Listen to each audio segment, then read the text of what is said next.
জীবনে আমরা যখনই এমন কোনো মানুষের সাথে পরিচিত হই যে বয়সে, পদে এবং আর্থিক দিক থেকে আমাদের থেকে পিছিয়ে, তখন আমরা সবাই খুব হীন নজরে তাদের দিকে দেখি। মনেই করি না যে সেই ব্যক্তির নিজস্ব একটা অস্তিত্ব রয়েছে, তার নিজেরও একটা মাহাত্ম্য রয়েছে। আমাদের মনেই হয় না যে আমাদের সামনে দাঁড়িয়ে থাকার যোগ্যতা আছে তাদের। চলুন আপনাকে একটা প্রশ্ন করি, শূন্যের নিজস্ব মূল্য কোথায়? আপনি বলবেন কিছুই না। শূন্যের আবার নিজস্ব মূল্য কোথায়? কিন্তু যখন এই শূন্যই কোনো সংখ্যার সাথে এসে যুক্ত হয়ে যায়, কোনো অঙ্কের সাথে এসে যুক্ত হয়ে যায়, তখন তার মূল্য অনেক গুণ বৃদ্ধি পায়। অর্থাৎ এই শূন্যের মূল্য অবশ্যই আছে। আর আমাদের জীবনেও এমন কিছু ব্যক্তি থাকেন, তাদের দেখে মনে হয় যে এদের কোনো মূল্যই নেই। কিন্তু যখন এই ব্যক্তি কারোর সাথে এসে জুড়ে যান, তখন তার মূল্য সেই ব্যক্তির বৃদ্ধি ঘটায়। এই সংসারে এমন কোনো ব্যক্তি নেই যার কোনো মূল্য নেই। যদি আমরা ধনুকের কথা বলি, তাহলে তার জন্য একটি দড়ির প্রয়োজন হয়, যেটি প্রত্যঞ্চা হিসেবে ব্যবহৃত হয়। যদি এই প্রত্যঞ্চা না থাকে, তাহলে ধনুকের কোনো মূল্যই থাকে না। যদি প্রত্যঞ্চা না থাকে, তাহলে ধনুকের অস্তিত্ব অসম্পূর্ণ থেকে যায়। এই সংসারে যে কোনো ব্যক্তি হোক বা যে কোনো বস্তু হোক, প্রত্যেকের নিজস্ব একটি মূল্য আছে। তার সম্মান করুন, সামনে অগ্রসর হন, আর আমার সাথে ভালোবেসে বলুন, রাধা রাধা। সুখ, দুঃখ এবং শক্তি, এই তিন হলো এই সংসারের ত্রিদেবের মতো। আমাদের জীবনে যা কিছু ঘটছে, এই তিনটির ভিত্তির উপরেই হচ্ছে। আসলে এই সংসারের একটা নিয়ম আছে, যখনই আপনি কিছু লাভ করেন, এই সংসার আপনার পরীক্ষা নেয়। এটা জানার জন্য আপনার পরীক্ষা নেয় যে আপনি যা কিছুই লাভ করেছেন, আপনি কি আদৌ সেটার যোগ্য কি না। ঠিক সেইভাবেই এই সুখ, দুঃখ এবং শক্তি আপনার পরীক্ষা নিয়ে থাকে। যখন সুখ আসে, তখন সে আপনার পরীক্ষা নেয় যে আপনার মধ্যে অহংবোধ জাগ্রত হয়নি তো। যদি অহংবোধ চলে আসে, তাহলে সুখ সেখানেই সঙ্গ ত্যাগ করে। দুঃখ আপনার ধৈর্যের পরীক্ষা নিতে থাকে। আর যদি আপনার মধ্যে ধৈর্য না থাকে, তাহলে এটা আপনাকে আরো বেশি দুঃখের গভীর অন্ধকারে ঠেলে দেবে। সেখানে শক্তি পরীক্ষা নেয় আপনার বিনম্রতার। যদি আপনি বিনম্র না হন, তাহলে হয় এই শক্তি আপনার সঙ্গ ত্যাগ করবে, নয় এই শক্তি বিনম্রতার অভাবে আপনার পতনের কারণ হতে পারে। এই সংসারে যে কোনো ব্যক্তি যিনি এই পরীক্ষায় উত্তীর্ণ হয়ে থাকেন, এই জীবনে তিনি সাফল্য লাভ করেন। আসুন আমার সাথে ভালোবেসে বলুন, রাধা রাধা। মানুষের জীবনে উন্নতি লাভ করার জন্য তিনটি স্তম্ভের প্রয়োজন হয়। প্রথম স্তম্ভ শিক্ষা। এই শিক্ষা আমাদের জ্ঞান প্রদান করে। দ্বিতীয় স্তম্ভ ব্যবসা, যার দ্বারা আমরা ধন উপার্জন করি। তৃতীয় স্তম্ভ হলো আমাদের ঈশ্বর, আমাদের ইষ্ট। এনার সাথে যদি আমরা জুড়ে থাকতে পারি, তাহলে এমন একটা মানসিক বল আপনি লাভ করবেন, যেটা এই সংসারে আর কোথাও পাওয়া সম্ভব নয়। কিন্তু মানুষ অনেক সময় জীবনে এই তিনটি স্তম্ভ লাভ করা সত্ত্বেও সামনে অগ্রসর হতে পারেন না। তখনও জীবনে কঠিন পরিস্থিতি আসতেই থাকে। এমনটা ঠিক কেন হয়? কারণ সে জীবনে এই তিনটি স্তম্ভ লাভ করে নেয়, জীবনে প্রয়োগও করে, কিন্তু তার ভিতের কথা সে ভুলেই যায়। যেমন প্রথম স্তম্ভ অর্থাৎ শিক্ষা। এই শিক্ষার আধার হলো শুভ চেতনা। যদি অন্তরে শুভ চেতনা না থাকে, তাহলে এই শিক্ষার কোনো গুরুত্ব থাকে না। দ্বিতীয় স্তম্ভ ব্যবসা। পরিশ্রম করে উপার্জন করতে হবে, এই কথাটা আমরা সবাই জানি এবং সবাই চেষ্টাও করি। কিন্তু ব্যবসা করতে করতে আমরা এটা ভুলে যাই আমাদের ব্যবহার কেমন হয়ে পড়েছে। এই ব্যবহার যদি শুভ হয়, তাহলে আমাদের উপার্জন আস্তে আস্তে একটা স্থির জায়গায় এসে পৌঁছবে। এবং তৃতীয় স্তম্ভ আমাদের ভগবান। যদি ওনার শরণে আপনি যেতে চান, তাহলে তার পূর্বে নিজের মা বাবাকে সেবা করুন, তাদের যত্ন করুন, তাদেরকে ভালোবাসুন, কারণ ওনারাই হলেন এই সংসারে আপনার সবথেকে বড় ইষ্ট। তাহলে 3 স্তম্ভের সাথে সাথে তাদের আধারকেও নিজের জীবনে প্রাধান্য দিন। কোনো সমস্যা আসবে না, জীবনে একের পর এক উন্নতি করবেন এবং এই মন প্রসন্ন হয়ে বলবে রাধা রাধা। মানুষের এই সংসারে জীবনযাপন করার জন্য কিছু জিনিসের প্রয়োজন পড়ে। এমন কিছু আবেগ, এমন কিছু বস্তু আছে যেগুলো তার প্রয়োজন হয়, কিন্তু সব থেকে বেশি যে জিনিসটা তার প্রয়োজন হয় সেটা হলো সম্মানের। আমাদের ভালো লাগে যখন কেউ আমাদের সম্মান করে, আমরা কাউকে সম্মান করলে তারও সেটা ভালো লাগে। কিন্তু আপনি দেখবেন যে সংসারে বেশিরভাগ মানুষ 2টি মাপদণ্ডের ভিত্তিতে সম্মান করেন, হয় বয়স দেখে করেন বা উপার্জন দেখে, অর্থাৎ সেই ব্যক্তি কতটা উপার্জন করেন। এবার ভেবে দেখুন, এটা আবশ্যক নয় কারোর বয়স যদি বেশি হয় তার বুদ্ধিও ততটাই বেশি হবে। আবশ্যক এটাও নয় যে কোনো ব্যক্তি যদি অত্যন্ত ধনী হন বা তার মনও নির্মল হবে বা তিনি সৎকর্ম করবেন বা এমন কোনো কর্ম করবেন যাতে উনি সম্মান লাভ করতে পারেন। হতে পারে উনি ধনী কিন্তু দুশ্চরিত্র। সেই জন্য বয়স বা উপার্জন দেখে কোনো ব্যক্তিকে সম্মান করবেন না, কর্ম দেখুন। যদি গভীরভাবে ভেবে দেখেন তাহলে দেখবেন যদি কোনো মানুষ কোনো সৎকর্ম করেন তাহলে তার প্রতি হৃদয় থেকে সম্মান জাগ্রত হয়। এটাই হলো সেই সম্মান যা অর্জন করতে হবে। বয়স আজ আছে, কাল আরো বৃদ্ধি পাবে। উপার্জন আজ আছে, কাল সেটা কমে যেতেও পারে। কিন্তু যদি আপনি নিরন্তর শুভকর্ম করতে থাকেন তাহলে আপনি মৃত্যুর পরেও অমর হয়ে থাকবেন। আসুন আমার সাথে ভালোবেসে বলুন রাধা রাধা।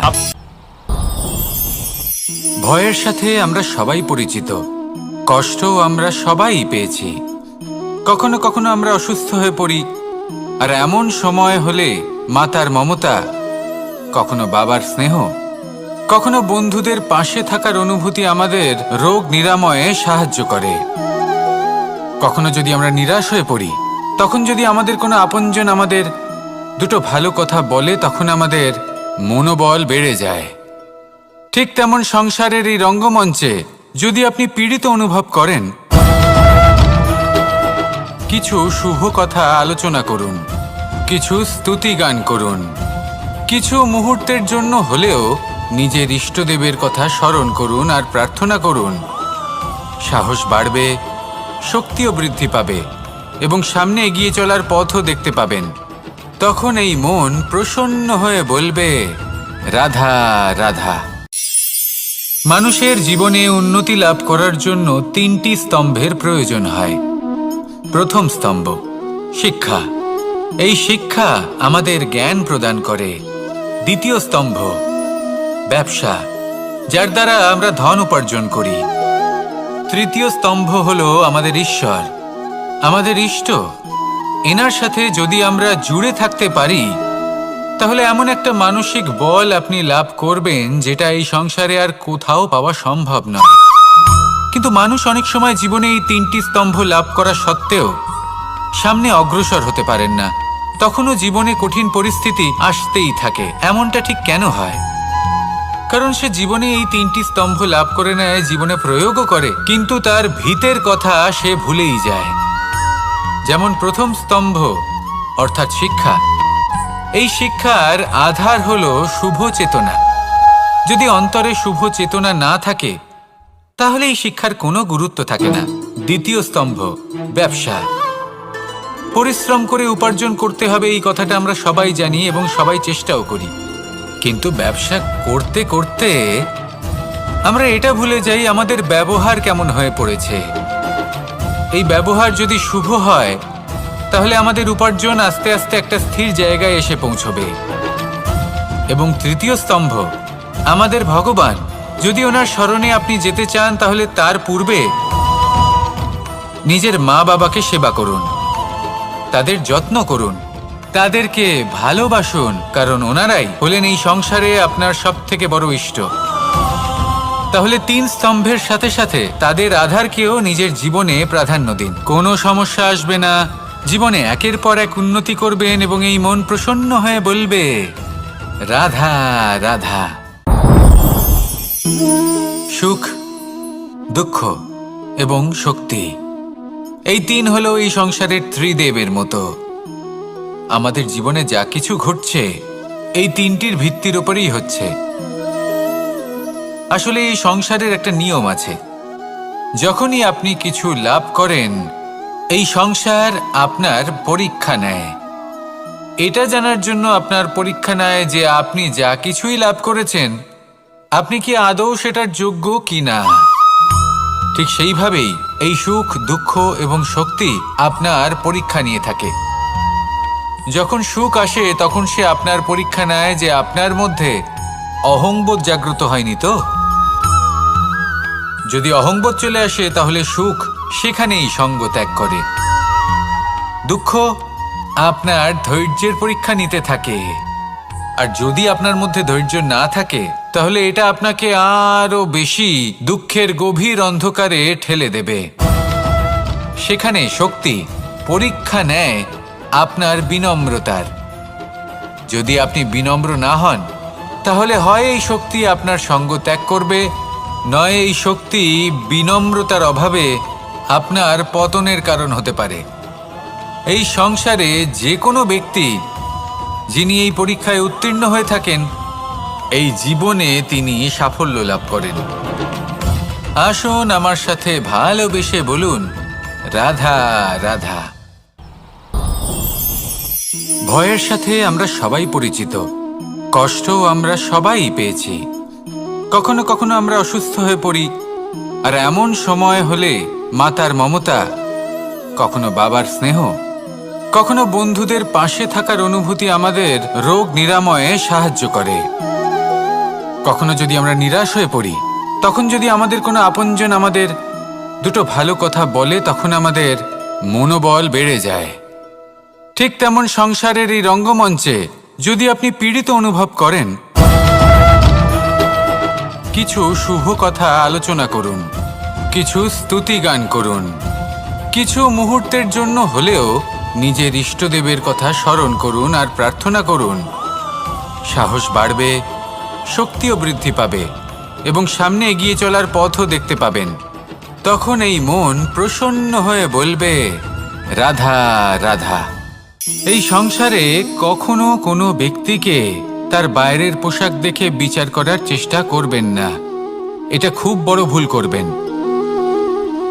যেমন আমরা জীবনে অনেক সময় এমন করি, ধরুন কোথাও একটা গাছ দেখলাম, খুব বিশাল আকারের একটা গাছ যেটা মাটির থেকে অনেক উঁচুতে পৌঁছে গেছে, যার বিশাল শাখা আছে। সেগুলো দেখে আমরা ভাবি যে এই গাছে হয়তো কত সুস্বাদু ফল আছে, আমরা সেই গাছের পরিচর্যা করতে থাকি। আবার অন্যদিকে হলো একটি তৃণ যেটা মাটি থেকে কিছুটা উঁচুতে পৌঁছেছে, কিন্তু সেই তৃণর নিচে, মাটির নিচে অত্যন্ত সুস্বাদু ফল বা সবজি জন্ম নেয়, যা আমাদের স্বাস্থ্যের পক্ষে অত্যন্ত উপকারী। সেই জন্য কখনো আবরণ দেখে কাউকে বিচার করতে চেষ্টা করবেন না। তার বদলে এটা বোঝার চেষ্টা করুন যে আপনার সামনে যে ব্যক্তি আছে বা বস্তু আছে তার বিশেষত্ব কি। যদি এই বিশেষত্ব বোঝার ক্ষমতা আপনি অর্জন করেন, যদি এই শিল্প আপনি নিজের ভেতরে জাগ্রত করেন, তাহলে এই সংসারে বিশেষত্ব কি সেটা আপনি জানতে পারবেন। আর এই সমস্ত খেলা দৃষ্টি থেকে নয়, দৃষ্টিভঙ্গি থেকে জন্ম নেয়। দৃষ্টিভঙ্গি সবসময় শুভ রাখুন আর আমার সাথে ভালোবেসে বলুন, রাধা রাধা। যখন আমরা কোনো বনে প্রবেশ করি তখন এই সবুজ ঘাস দেখে, এই কোমল ঘাস দেখে আমাদের মন প্রফুল্ল হয়ে ওঠে।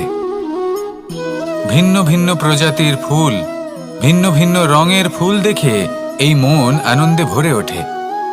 এখানে শিশুরা আনন্দ লাভ করে, বড়রা ভোজন গ্রহণ করেন, কথাবার্তা বলেন, হাঁটাহাঁটি করে বেড়ান। এবার ভেবে দেখুন, যখন এই উপবনের নির্মাণ হয়েছিল সেই সময় যদি এই মাটিকে সঠিকভাবে খনন না করা হতো, যদি তাতে সঠিকভাবে বীজ রোপণ না করা হতো, যদি কোনো সংঘর্ষ না হতো, পরিশ্রম না করা হতো, যদি চলতে চলতে পায়ে কাঁটা না বিঁধে যেত, তাহলে এই সুন্দর বন দেখে আমরা কি এই আনন্দ লাভ করতে পারতাম? কখনোই নয়। ধরুন কোনো নদীর তটে সুন্দর একটি বন আছে, সেই বনের আনন্দ লাভ করতে গেলে আপনাকে সেই নদী পার করতেই হবে। যদি সুখের নদীর কাছে পৌঁছতে চান তাহলে তটে যে কাঁটা রয়েছে সেগুলোর সাথে সংঘর্ষ করতেই হবে। এই সংসারে যদি আপনি সুখ লাভ করতে চান তাহলে সুখ লাভের এই যাত্রা শুরু করতে হবে সংঘর্ষ দ্বারা। তাহলে সংঘর্ষকে স্বাগত জানান, এর পেছনেই সুখ রয়েছে যা আপনার জন্য অপেক্ষা করছে। এবার হাসুন আর আমার সাথে ভালোবেসে বলুন, রাধা রাধা।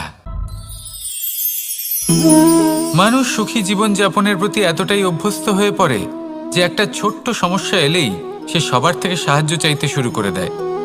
সে সাহায্য লাভও করে এবং সেই সংকট থেকে সে বেরিয়েও আসে। কিন্তু এই সাহায্য কিছু মুহূর্তের, আর কিছু মুহূর্তের হলো এই দুঃখ। এই 2 মুহূর্তের সাহায্যের জন্য আজীবন আপনি তার কাছে ঋণী হয়ে থাকেন। আর মানবিকতার খাতিরে আপনার মনে কৃতজ্ঞতা জেগে ওঠে, আর সেই কৃতজ্ঞতা বোধ হলো যে আপনি কখনো সেই ব্যক্তিকে ছাপিয়ে যেতেই পারবেন না। সেই জন্য জীবনে সবসময় চেষ্টা করবেন নিজেকে প্রস্তুত রাখতে সেই সব সমস্যার জন্য, সেই সব বাধার জন্য যেগুলো আপনার জীবনে আসতে পারে। ততক্ষণ সাহায্য চাইবেন না যতক্ষণ না অন্য কোনো পথ না থাকছে। সাহায্য চাওয়া অনুচিত নয়, কিন্তু সাহায্য চাইলে এবং সাহায্য পেলে আপনি আজীবন কৃতজ্ঞ এবং ঋণী হয়ে থাকবেন। আর তারপর একদিন আপনি পরিবর্তন দেখতে পাবেন যে কিভাবে আপনি ছোট ছোট সমস্যার জন্য সাহায্য না চেয়ে বড় বড় সমস্যার সম্মুখীন হতে প্রস্তুত হয়ে গেছেন। এটাই হলো সংসারের নীতি। এটাই পালন করুন আর আমার সাথে ভালোবেসে বলুন, রাধা রাধা। আপনি কখনো কাউকে পর্বতে আরোহণ করতে দেখেছেন? বা আপনি কখনো নিজে কোনো পর্বতে আরোহণ করেছেন? করে থাকলে আপনি এই বিষয়ে অবশ্যই জানবেন যে যখন আমরা শিখরের দিকে এগোই, ওপরের দিকে এগিয়ে চলি, তখন আমাদের একটু ঝুঁকে পথ চলতে হয়। তখনই আমরা সেই পর্বত আরোহণ করতে পারি। কিন্তু যে ব্যক্তি নিচের দিকে ফিরে আসছেন তিনি কিন্তু ঝুঁকে চলেন না, তিনি দৃঢ়ভাবে সোজা হয়ে নিচে নামেন। এই ভারসাম্য বজায় রাখার এই খেলাতে সংসারের একটা সার লুকিয়ে রয়েছে। যদি আপনিও জীবনে উঁচুতে উঠতে চান, শিখরে পৌঁছতে চান, তাহলে আপনাকেও নত হয়ে বিনম্র হয়ে সামনে এগোতে হবে। সেখানে যদি আপনি বুক চিতিয়ে উদ্ধতভাবে অহংকার বোধ নিয়ে চলতে থাকেন, সেখান থেকেই আপনাকে নিচে নামতে হবে। কোনো ব্যক্তি তার বিনম্র স্বভাব দেখেই বোঝা যায় যে সেই ব্যক্তি সাফল্যের শিখর দেশে আরোহণ করছে নাকি নিচে তথা খাদের দিকে যাত্রা করছে। তাই সবসময় বিনম্র থাকুন, শ্রেষ্ঠ কর্ম করুন, পরিশ্রম করুন আর আমার সাথে ভালোবেসে বলুন, রাধা রাধা। মানুষের জীবনে স্বচ্ছতার একটা আলাদা গুরুত্ব আছে। যদি আপনি নিজেকে স্বচ্ছ রাখেন তাহলে আপনার নিজেরও ভালো লাগবে, সামনের ব্যক্তিরও ভালো লাগবে, একটা অন্যরকম প্রভাব পড়বে। কিন্তু একজন শ্রেষ্ঠ ব্যক্তি কিভাবে হয়ে ওঠা সম্ভব? যার মধ্যে গুণ আছে, শিক্ষা আছে, শুভ চেতনা আছে, যিনি সৎকর্ম করেন। কিভাবে হব সেই ব্যক্তি যার মধ্যে জ্ঞান আছে? শুধুমাত্র স্বচ্ছ থাকলে তো তা হওয়া সম্ভব নয়।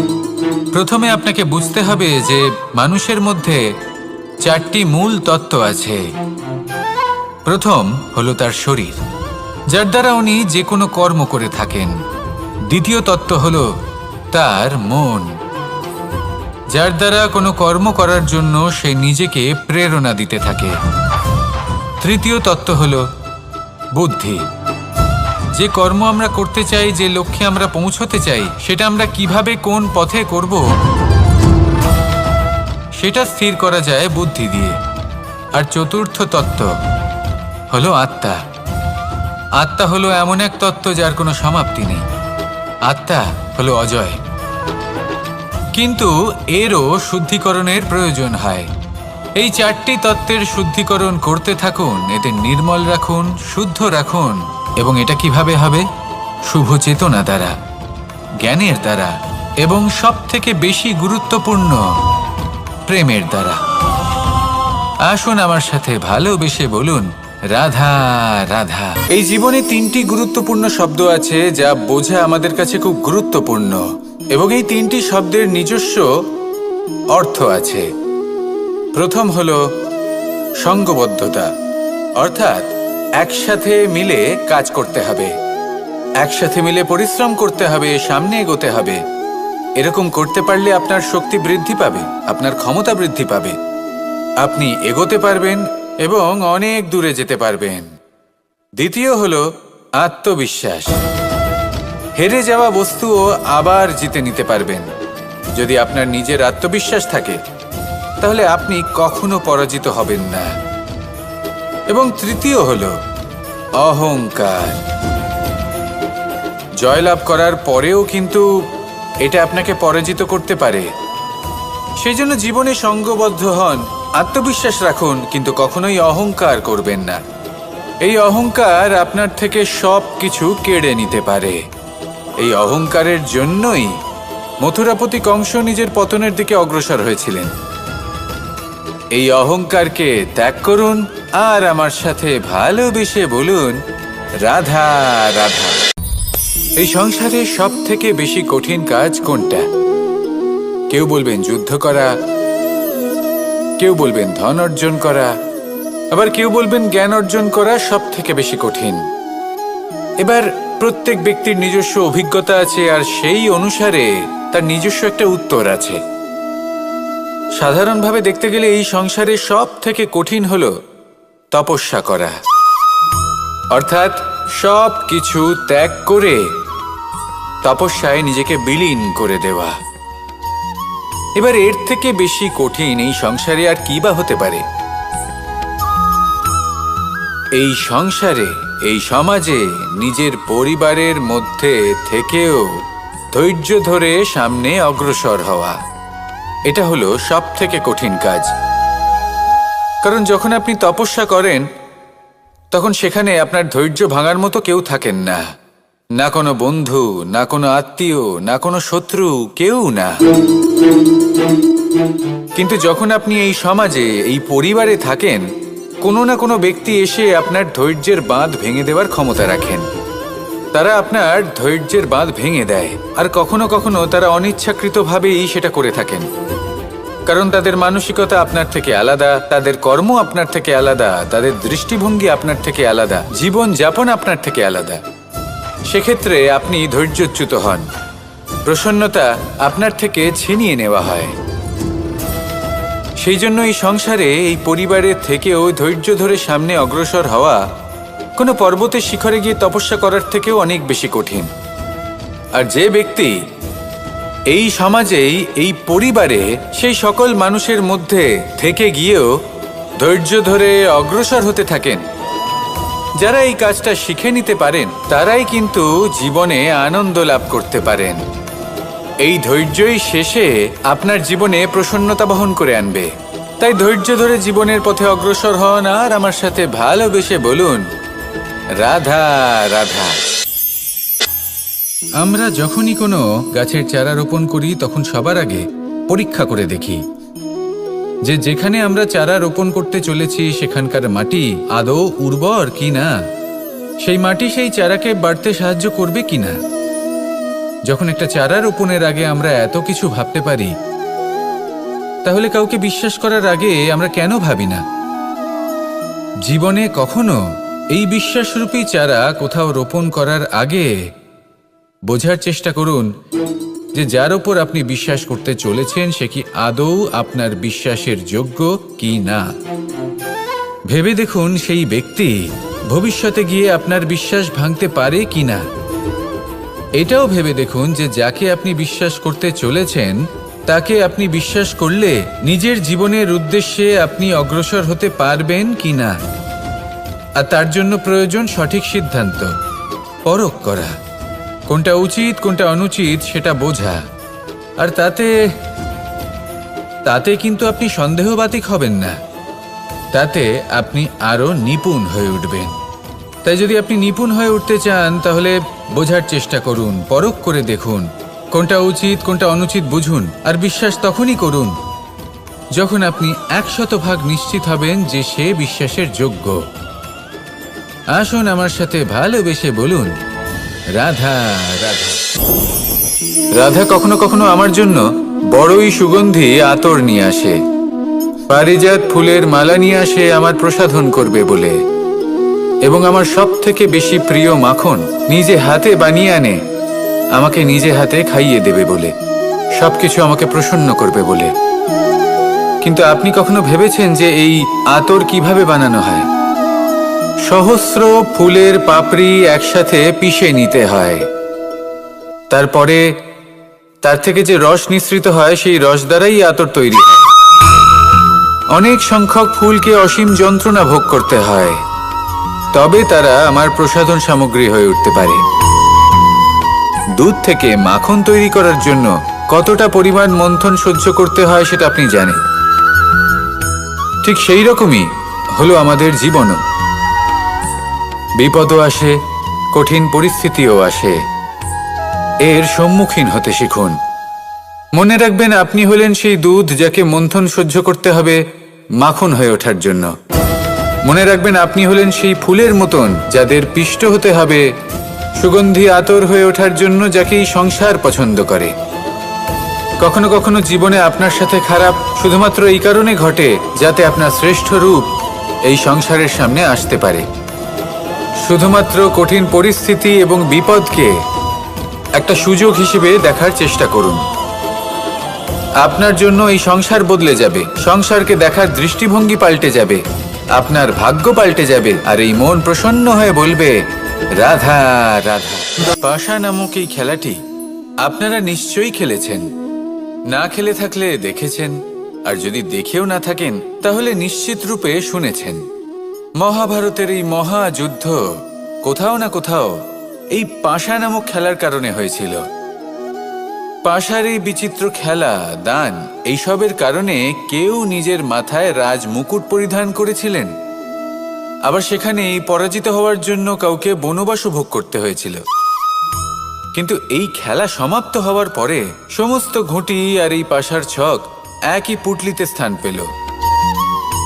এটাই হলো আমাদের জীবন। এই সংসারে আমরা জয় পরাজয়ের বিষয়ে এতটাই ভাবি, এত চিন্তা করি যে এই জীবনের খেলার আনন্দটাই উপভোগ করতে পারি না। আর অবশেষে কি হয়? কেউ জয়ী হন, কেউ পরাজিত হন, কিন্তু দুজনেই একই স্থানে পৌঁছে যান। প্রত্যেক ব্যক্তি মৃত্যুর পরে একটি নির্দিষ্ট স্থানেই পৌঁছতে বাধ্য, কিন্তু ততক্ষণ এই জীবন, এই খেলা, তার আনন্দ উপভোগ করুন। এই সংসারে সেই ব্যক্তি শ্রেষ্ঠ স্থানে পৌঁছতে পেরেছেন যিনি এই সংসারকে প্রকাশ প্রদান করেছেন, যিনি কখনো জয় পরাজয় এ বিষয়ে ভাবেননি, শুধু এই জীবনের খেলার আনন্দ উপভোগ করেছেন। এটাই আপনিও করুন, আর আমার সাথে ভালোবেসে বলুন, রাধা রাধা। প্রত্যেক মানুষ নিজের জীবনে দুঃখ অনুভব করেন। প্রত্যেকের দুঃখ আলাদা হতে পারে। কারোর মনে এই দুঃখ থাকে যে সে তার বাবা মায়ের সব ইচ্ছে পূরণ করতে পারেননি। কেউ এটা ভেবে দুঃখ পান যে সে চিরকাল সদাচার করেছেন, সৎকর্ম করেছেন, কিন্তু তাও তাকে দুরাচারী বলে মনে করা হয়। কেউ এটা ভেবেও দুঃখ পান যে তার সামনে যে ব্যক্তি রয়েছেন তার চোখে তিনি শত্রু হয়ে উঠেছেন বা দুষ্ট হয়ে উঠেছেন, যেখানে তিনি হয়তো কোনো অনুচিত কাজই করেননি। এবার এই সমস্ত বিষয় নিয়ে ভেবে নিজের ব্যক্তিত্ব নিয়ে সন্দেহ প্রকাশ করবেন না। যদি নিজের ব্যক্তিত্ব নিয়ে কোনো সন্দেহ থেকে থাকে তাহলে কর্ম সংক্রান্ত প্রশ্ন করুন যে আপনি যা করেছেন তাতে কি উচিত ছিল, কি অনুচিত ছিল। যেটা প্রয়োজন সেটা এটা বোঝার যে আপনার অন্তর্মন, আপনার বিবেক আপনাকে কি বলছে, আর আপনার অন্তর্মন আর আপনার বিবেক আপনাকে যেটা করতে বলবে শুধু সেটাই করুন। আর তারপরে এই সংসার কি বলবে, কি ভাববে সেসব নিয়ে ভাবতে যাবেন না, কারণ এই সংসার তো ঈশ্বরকেও প্রশ্ন করে থাকে, ঈশ্বরকেও দোষী মনে করে। কখনো কখনো যখন কোনো ঘটনা মানুষের ইচ্ছা অনুযায়ী ঘটে না, তখন মানুষ এটা বলে যে হে ঈশ্বর, আপনি আমার পাশে থাকলেন না, আপনি বড়ই কঠোর, এটা আপনার দোষ। যেখানে বেশিরভাগ সময় হয়তো সে নিজেই নিজের কর্মফল ভোগ করছে, আর কখনো কখনো ঈশ্বর হয়তো তার জন্য আরো ভালো কোনো পরিকল্পনা করে রেখেছেন, কিন্তু মানুষ সেটা বুঝতে পারে না। তাই দিনের শেষে যেটা প্রয়োজন সেটা হলো নিজের মনের কথা বুঝতে হবে। আপনার বিবেক কি বলছে শুধু সেটাই করুন আর সামনে এগোতে থাকুন। আমার সাথে ভালোবেসে বলুন, রাধা রাধা। পরিবর্তন, এটা হলো সৃষ্টির অমূল্য নিয়ম। এই সংসারে সবকিছু সময়ান্তরে পরিবর্তিত হয়, এই সময়ও পরিবর্তিত হয়। পরিবর্তন চিরকাল হয়ে এসেছে আর চিরকাল হতে থাকবে, কিন্তু এবার আমরা সেই পরিবর্তন কিভাবে লাভ করব যেটা আমাদের প্রয়োজন, যেটা আমরা চাই। আমরা জীবনে বিকাশ চাই। এই বিকাশ কিভাবে লাভ করতে পারি? এই প্রকৃতি কিন্তু আমাদের অত্যন্ত উত্তম উদাহরণ দিয়ে বুঝিয়েছে। একটি বিন্দুর উদাহরণ দিয়েছে যা ভবিষ্যতে একটা বিশাল নদীর আকার ধারণ করে। এটা কিভাবে হয়? মেঘ থেকে একটি বিন্দু ঝরে পড়ে সেই পর্বতের ওপর যেখানে হিম আছে। সেই হিমের সংস্পর্শে আসা মাত্র সেই বিন্দুর সাথে আরও বেশ কিছু বিন্দু যুক্ত হয়। তারপর তারা অগ্রসর হয়, আরও কিছু বিন্দু যুক্ত হয়, আস্তে আস্তে একটা ক্ষীণ ধারার রূপ ধারণ করে, এবং সেটাই ভবিষ্যতে আরও এগোতে থাকে। অনেকটা যাওয়ার পর যখন অনেক সংখ্যক বিন্দু একসাথে যুক্ত হয়, তখন সেটা বিশাল নদীর আকার ধারণ করে। এবার আমরা মানুষ বলে আমাদের সাথে এই নিয়মের অন্যথা হয় তা নয়। আমরাও এই প্রকৃতির অংশ, আমাদের ক্ষেত্রেও একই নিয়ম প্রযোজ্য। যখন পরিশ্রম করে অনেক সংখ্যক বিন্দু আমরা একত্রিত করব, তখনই পরিবর্তনের নদী প্রবাহিত হবে। প্রয়োজন হলো নিরন্তর পরিশ্রম করা এবং ধৈর্য ধরা। এটা করতে থাকুন, জীবনে সব কিছু লাভ করতে পারবেন। কারণ প্রকৃতি আমাদের এটাই শিখিয়েছে, আর আমরা এই ব্রহ্মরই একটি অংশ, যার দ্বারা এই ব্রহ্মাণ্ড নির্মিত। আসুন আমার সাথে ভালোবেসে বলুন, রাধা রাধা। কখনো এই প্রকৃতির দিকে তাকিয়ে থাকবেন। এই প্রকৃতি অনেক ধরনের শিক্ষা দেয়। কোনো একটা গাছকে দেখুন কিভাবে সে মাটি থেকে জল শুষে নেয়। সে ঝড় হোক বা হোক কড়া রোদ সব সহ্য করে, এবং অবশেষে সে ফল ধারণ করে। আর সেই ফল উৎপন্ন করার পরে সে ফল কিন্তু সে নিজে গ্রহণ করে না, এই সংসারকে প্রদান করে, যাতে পশু পাখি মানুষ তারা এই ফল গ্রহণ করে শক্তিশালী হয়ে উঠতে পারে, সুস্থ থাকতে পারে। সেভাবেই নদী, সরোবর এরা নিজেরাও কিন্তু নিজেদের জল গ্রহণ করে না, মাটিকে প্রদান করে, পশু পাখিকে প্রদান করে। সূর্য নিজেও নিজের জন্য প্রজ্বলিত হয় না, সে প্রকাশ ছড়িয়ে দিতে চায় আমাদের সবার কাছে, সে আলো পৌঁছে দিতে চায়। এই প্রত্যেকের কর্মে পরমার্থ নিহিত আছে, আর সেই জন্যই এদের সকলকে পুজো করা হয়। তাই মনে রাখবেন, আপনার কাছে জীবন যাপনের অতিরিক্ত যা কিছুই আছে তা পরমার্থের জন্য। তাহলে তার সদ্ব্যবহার করুন আর আমার সাথে ভালোবেসে বলুন, রাধা রাধা।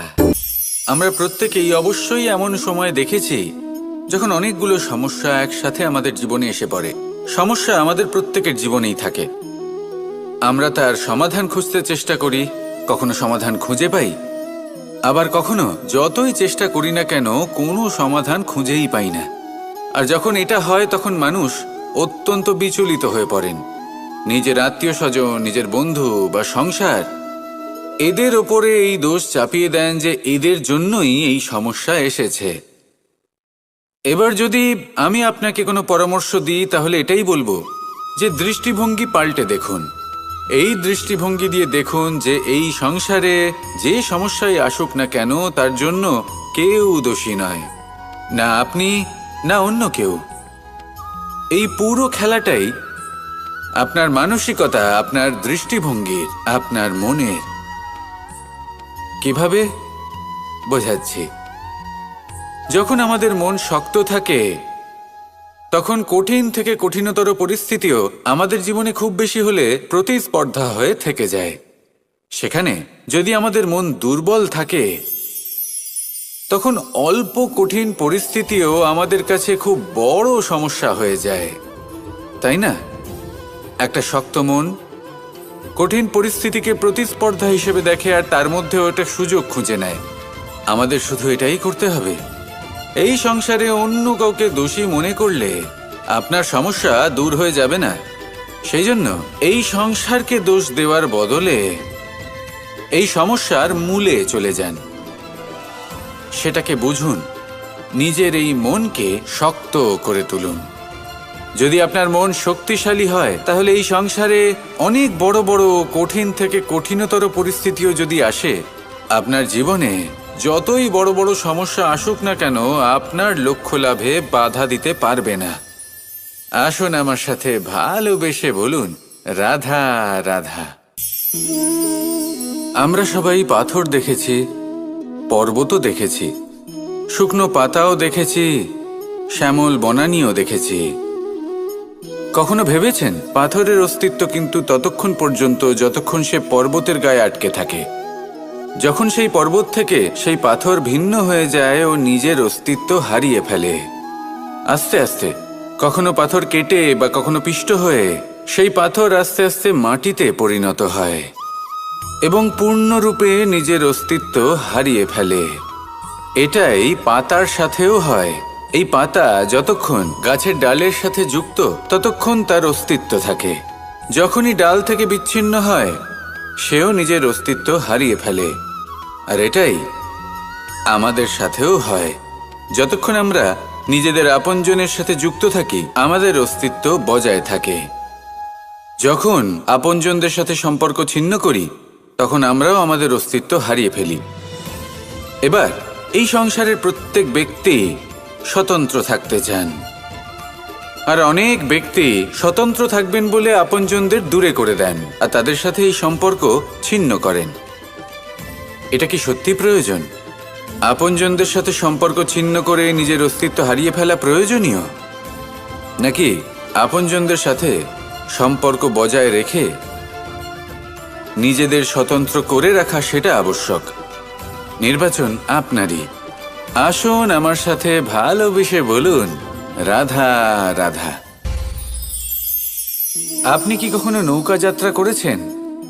করে না থাকলেও নিশ্চয়ই দেখেছেন যে এই জল যা নিজের অন্তরে সব কিছু সমাহিত করে নিতে পারে, এই নৌকা সেই জলের ওপরেই ভেসে থাকে।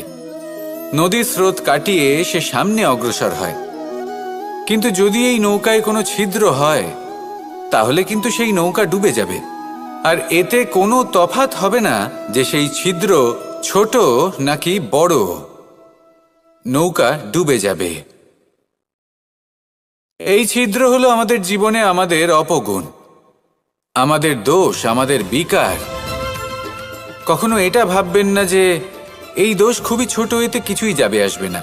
না, সেই ছোট দোষ, সেই ছোট বিকার যদি সেটাকে শুধরে না নেন, তাহলে সেটা আপনাকে আপনার পতনের দিকে নিয়ে যাবে। শেষ পর্যন্ত এটা আপনার ওপর নির্ভরশীল যে আপনি কি চান। আপনার জীবনের এই নৌকা এভাবেই ডুবে যেতে দেখবেন, নাকি নিজেকে শুধরে নিয়ে সেই নৌকার সেই ছিদ্রটাকে ভরিয়ে তুলতে চাইবেন? নির্বাচন আপনার। আসুন আমার সাথে ভালোবেসে বলুন, রাধা রাধা। জল, জলই পৃথিবীতে বেঁচে থাকার জন্য আবশ্যক তো বটেই, কিন্তু এই জল আমাদের একটা অত্যন্ত গুরুত্বপূর্ণ শিক্ষা প্রদান করে। কখনো এই জলকে দেখেছেন? যে পরিস্থিতিতেই এই জল প্রবাহিত হোক না কেন, এর উপর যা কিছুই প্রভাব থাকুক না কেন, এর পথে যতই বাধা আসুক না কেন, তার মধ্যে থেকে ও নিজের পথ ঠিক বের করে নেয়, কিন্তু নিজের প্রবাহ থামতে দেয় না, ক্রমাগত অগ্রসর হতে থাকে। সেরকমই একটা শিক্ষা যেটা আমরা জল থেকে পেয়ে থাকি, তা হলো এটা: আমরা যখন জলের দিকে তাকাই, তখন আমরা নিজের প্রতিবিম্ব দেখি, স্পষ্টভাবে দেখতে পাই। কিন্তু তখনই দেখতে পাই যখন এই জল শান্ত থাকে, স্থির থাকে। যদি এই জল অশান্ত হয়ে থাকে, স্থির না হয়, তাহলে আমরা এতে নিজের প্রতিবিম্ব দেখতে পাই না। এটাই আমাদের মনের সাথেও হয়ে থাকে। যখনই জীবনে কোনো সংকট আসে, যদি আমরা শান্ত মনে, স্থির মনে সিদ্ধান্ত নিই, তাহলে সেটা এমন একটা শীতল সিদ্ধান্ত হবে যেটা আমাদের ভবিষ্যৎকে একটা শ্রেষ্ঠ স্থানে নিয়ে যাবে। যদি এই মন অশান্ত হয়, বিচলিত হয়, পীড়িত হয়, দুঃখিত হয়ে থাকে, রুষ্ট হয়ে থাকে, তাহলে অনেক সময় আমরা এমন সিদ্ধান্ত নিই যেটা আমাদের জন্য অনুচিত প্রমাণিত হয়। যখন আপনি ক্রুদ্ধ ছিলেন বা দুঃখের বশে ছিলেন, তখন অনেক সময় হয়তো এমন সিদ্ধান্ত নিয়েছেন যেটার জন্য ভবিষ্যতে আপনি অনুশোচনা করেছেন। এবার দেখুন, এই আবেগগুলো থেকে আমরা পালাতে পারবো না, কিন্তু এই আবেগগুলো আপনার উপর কতটা প্রভাব ফেলবে সেটা আমরা অবশ্যই ঠিক করতে পারি। এই মনকে আমরা নিয়ন্ত্রণ করতে পারি। এটাই করুন, চিন্তা করুন, এই মনকে শান্ত রাখুন, স্থির হতে চেষ্টা করুন, আর তারপরে সিদ্ধান্ত নিন। আসুন আমার সাথে ভালোবেসে বলুন, রাধা রাধা।